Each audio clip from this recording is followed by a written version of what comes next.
Now that's a lovely crack. Look at that beauty. And there's my jig along with my surgical tubing, which I just love. And here is an LAG Dreadnought Cutaway T200DCE. Say that 5 times fast.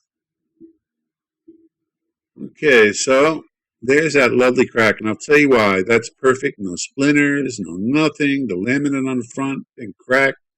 The wood color, everything about this cries out, you know, if you're going to crack something, crack it like this.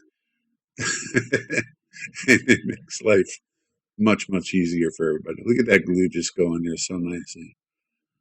So let's get that first side squeezed in there and all nice, pushed in there nice and slowly. And then I'll get that all cleaned up. There we go. Let's wipe that away. And on to the other side of the brake. Look at how nice and even, just a little bit of pressure was coming out of there. Okay. Add the glue into this side. You know, I want to tell you all I was a hand model in my other life. So, you know, any job openings, give me a call.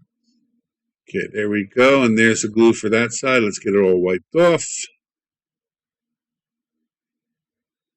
All right, wonderful. There's my jig that I'm so proud of, my wrench jig. And ready to, there it is, all done. Looking beautiful. Do a few chords.